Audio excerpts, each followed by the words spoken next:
दक्षिण में एक शहर था। उसके पास एक मंदिर हुआ करता था। वहाँ एक आश्रम में ऋषि रहा करते और उस मंदिर की देखभाल भी किया करते। मंदिर की हर चीज़ का ध्यान रखते थे, साज सजावट भी किया करते। वह ऋषि हर दिन भिक्षा मांगने के लिए शहर में घूमा करते और रोज पूरा दिन भिक्षा मांगते और शाम को भोजन के समय वापिस आते। उन्हें जो कुछ भी भिक्षा में मिलता उसमें से अपने लिए रख, बाकी सब गरीबों में दान कर दिया करते थे, जो उसके बदले में मंदिर की साफ सफाई कर देते थे। उसी आश्रम में एक चूहा भी अपने बिल में रहता और वह हर रोज कटोरे में से कुछ न कुछ भोजन चुरा लेता था। वह साधु यह समझ नहीं पाते कि रोज उस कटोरे का भोजन कहाँ जाता है। एक दिन वह उस चूहे को चोरी करते देख लेते हैं और तय करते हैं कि इस चूहे को रोकना होगा और हर वो प्रयत्न करते हैं, लेकिन उनकी कोई भी योजना सफल नहीं होती।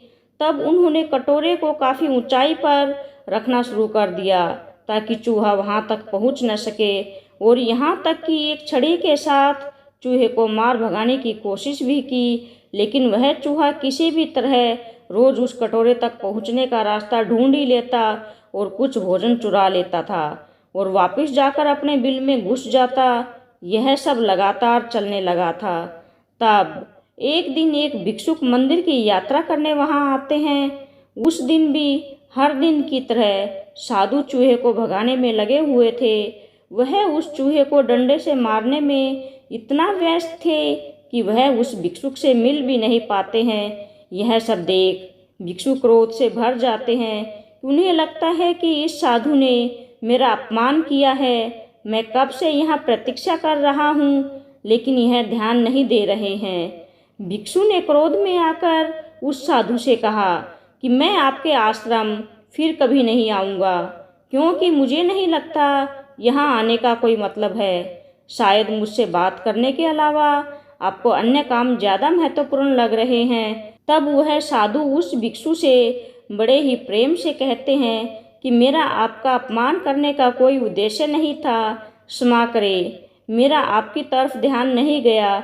दरअसल मैं थोड़ा परेशान था। साधु बड़ी ही सहजता से उस भिक्षु को अपनी समस्या बता देते हैं कि किस प्रकार चूहे ने उन्हें परेशान कर रखा है। वह रोज भोजन चुरा लेता है। यह चूहा मेरे कटोरे तक जाने के लिए किसी भी बिल्ली या बंदर तक को हरा सकता है। साधु कहते हैं कि मैंने हर कोशिश की है, लेकिन वो हर बार किसी न किसी तरीके से भोजन चुरा ही लेता है। मैं बहुत परेशान हो गया हूँ।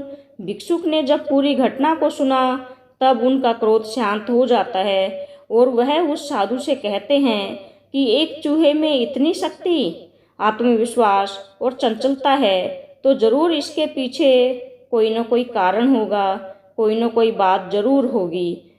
भिक्षुक साधु से कहते हैं कि मुझे पूरा विश्वास है कि इस चूहे के पास अधिक से अधिक भोजन इकट्ठा हो रखा है, जिस कारण यह चूहा स्वयं को बड़ा समझने लगा है, जिससे उसे ऊंचा कूदने का जज्बा मिलता है, शक्ति मिलती है। साधु कहते हैं कि एक चूहे में इतना आत्मविश्वास कैसे हो सकता है। तब वह भिक्षु कहते हैं कि क्योंकि चूहे को यह भली भांति पता है कि उसके पास ऐसा कुछ नहीं है जिसे खोने से उसे डर लगे, जिस कारण वह निडरता से यह सब करता है। तब साधु कहते हैं तो फिर क्या करें, इस तरह तो वह रोज यह सब करेगा। अब मैं परेशान हो गया हूँ उस चूहे से। तब भिक्षु कहते हैं इसके लिए एक उपाय निकालना होगा।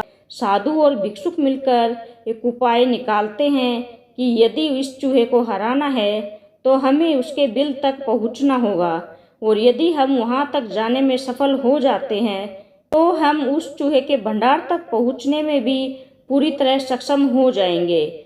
भिक्षुक साधु से कहते हैं कि कल सुबह सुबह चूहे के आने से पहले ही हमें उठ जाना चाहिए। कल हम उस चूहे के भोजन को चुराने के बाद उसके पीछे पीछे जाएंगे ताकि हमें उसके बिल का पता लग सके। और अगली सुबह सुबह ही साधु और भिक्षुक आकर छिप जाते हैं। चूहा आता है, भोजन चुराकर जाने लगता है। तब वह दोनों उस चूहे का पीछा करते हैं और उसके बिल के प्रवेश द्वार तक पहुंच जाते हैं।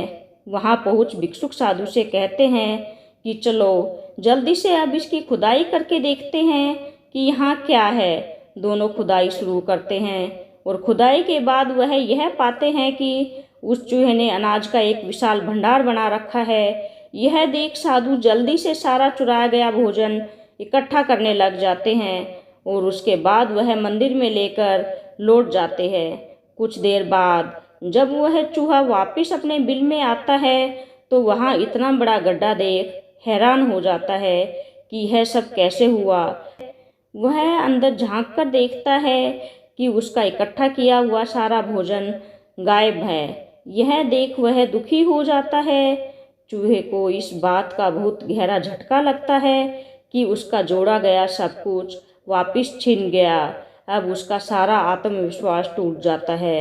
अब उसका सारा भंडार वहाँ से गायब हो चुका होता है। उसके पास कुछ भी नहीं बचता।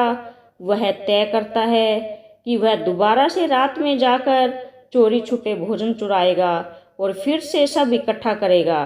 वह वापस मंदिर में जाता है, लेकिन इस बार सब विपरीत होता है। चूहा जब कटोरे तक पहुंचने की कोशिश करता है तब वह धड़ाम से नीचे गिर जाता है। उसने बार बार कोशिश की लेकिन वह असफल होता रहा।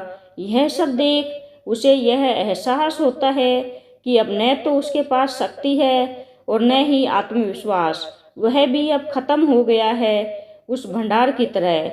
यह सब घटना साधु और भिक्षुक देख रहे थे। तब मौका पाते ही साधु छड़ी लेकर आते हैं और जोर से नीचे पटक देते हैं। यह देख चूहा डरकर भाग जाता है। वह जैसे तैसे अपनी जान बचाकर भाग निकलता है और फिर दोबारा उस मंदिर में न जाने का स्वयं से वादा करता है।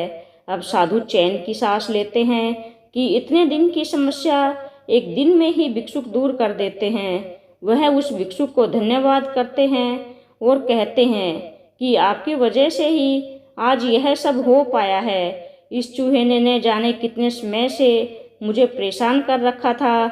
आपने यहाँ आकर मेरी समस्या को दूर कर दिया।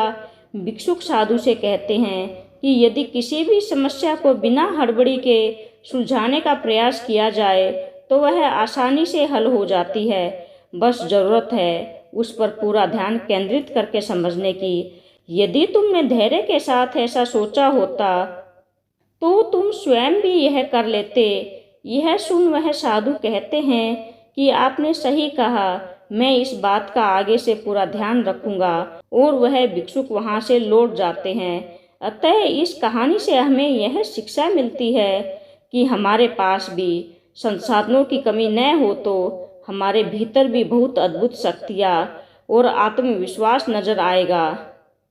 परंतु जब हम उन संसाधनों की कमी से जूझने लगते हैं तब उस परिस्थिति में हमारे आत्मविश्वास में भी कमी आने लगती है, जैसे उस चूहे के साथ हुआ। फ्रेंड्स, ये थी एक छोटी सी प्रेरणादायक कहानी। आशा करती हूँ आपको ये कहानी पसंद आई होगी और इस कहानी के माध्यम से आपने ज़रूर कुछ न कुछ सीखा होगा। आपको मेरी ये कहानी अच्छी लगी हो तो please like, share and subscribe my channel. Thanks for watching. धन्यवाद।